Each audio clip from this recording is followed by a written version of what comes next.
Hey YouTube, it's me, Jim the Giant. So lately I've seen a lot of videos from members of the HEMA community, that's historical European martial arts, criticising how unrealistic video games are. So I'd like to defend the video game industry somewhat, but first I'd like to tell you a little bit about myself and what my position is. So yes, I would like to see more realistic video games. I would like to see more people in HEMA consulted when video game producers start work on games. However, I don't think that all games need to go down that realism route. Sometimes it's fun to just murder things in the most ridiculously over-the-top way possible, and I think that the way things are done in video games is quite often justified. Now, personally, I've been doing HEMA for about a year now. I've also got a few years' worth of experience with other martial arts.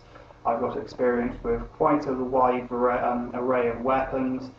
I've got about 2 decades' worth of experience as a gamer, and I do have some experience as an amateur in video game development, so for that reason I feel qualified to weigh in on this topic. So, on with the main thrust of this video then. The first main criticism you see from people in HEMA in regards to video games is that video games have these ridiculously wide, over-the-top attacks like this and this, whereas in reality, historical fighting, you would want to attack as quickly as possible and make it nice and snipey. You do things such as attacking down the central line and then at the last 10th of a second switch your attack and slash one way or the other, or you just still carry on with the thrust. And the reason you'd attack like that in reality is that it makes your attacks very, very difficult to see. The reason you don't do it in video games is because it makes your attacks very, very difficult to see. You want to be able to tell exactly what your character is doing on the screen, and so making your attacks really wide and obvious makes it easier to connect with your on-screen character. So in third-person view, I'll simulate that via where my body is in the position of the camera. If I was attacking HEMA style,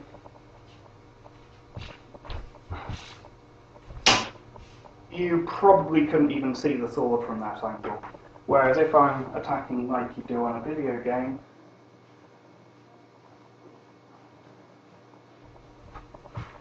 you could probably see exactly what I was actually doing with the sword. So that's one of the reasons they have those slow attacks. Also, when you're playing a game, you don't have the privilege of having a muscle sense, so you can tell exactly what your body's doing, even with your eyes closed. You are purely relying on the visuals the game gives you. And further than that, when you're playing the game, you don't have any depth perception. You're playing on a 2D screen. The screen has orders of magnitude less pixels than the number of sensors you have in your eye. The sound quality's nowhere near real, so you can't tell, you can't use your ears to tell exactly where enemies are. It's a far more limiting experience than actually having a weapon in your hand, and for that reason your reaction time is going to be considerably lower than in real life. So everything has to be, all your attacks have to be made that much slower, and attacking like that is just more visually appealing than attacking correctly but in slow motion. Also, in video games you're often fighting giant monsters with skin tougher than plate mail, and so attacking them like you would a person simply isn't going to do any damage. So I can see why you want to do slower, more powerful attacks against slower, more powerful attacks in a setting such as that. Final point I'd like to raise about the slow attacks is that it's done for purposes of balance. So They want to make it a viable option for people to fight with, say, 2 daggers.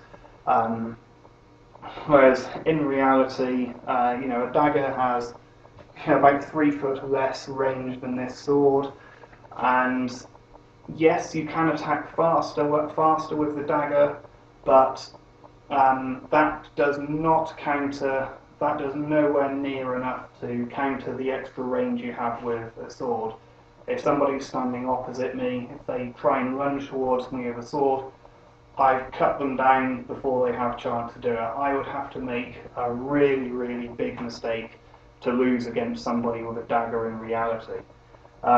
Whereas in a game, for the purposes of balance, they want to make it so there's lots of viable options and people can play the game however they want, and so they're going to overemphasize how much of a speed gap there is in reality in order to make that fair. Now, personally, I don't really agree with that decision. I think that somebody should be penalised for bringing a dagger to a sword fight in a game, but I can understand why they'd want to do it in that way. Moving on then, a lot of the time you hear about how the weapons are just way too big and chunky and over the top in games, and yes, they are compared to what they should be in reality, but that game world is not reality. Again, they might do it to make the game more balanced.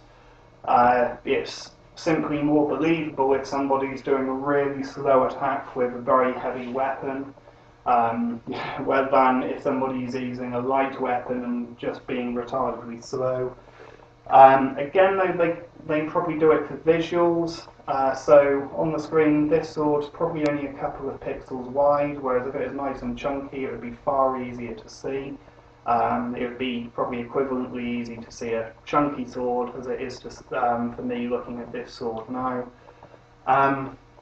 Again, when it comes to fighting giant monsters, if you're fighting some 50-foot rock golem, you're going to be able to do more damage to it with, say, a 10-pound sword than you would with a 3-pound sword like this. And also, of course, the characters in these games are superhuman. And yes, in reality, a very strong person is still going to want to use quite a light sword because they're going to be able to wield it that much faster. But in a world where people can pick up 20-foot boulders above their head and that kind of ridiculous thing, I'm going to let them off having chunkier swords because they're still going to be able to wield them quite well. I've just forgot to mention a point earlier when I was saying about what it's like fighting in third person. I'm sure many people will say, well, why don't they just make them first person instead? They have the technology these days to do it well. That also has its problems. You have a narrower field of view than you do in reality. Video games tend to be between 60 and 100 degrees field of view, whereas your eyes have more like 160 degrees. So when you're fighting in first person, you can't see what's happening to your sides and behind you, whereas third person you can, and you can't rely on sound as well as you can in reality. In reality, I'd be able to tell quite well if somebody was, say, stood there or stood there. I'd be able to tell what direction they are and how far away they are pretty well. You just can't do that with video games, at least not yet. So first person has that limitation, as well as and people might ask, why not just increase the field of view then in first person? There's two problems with that.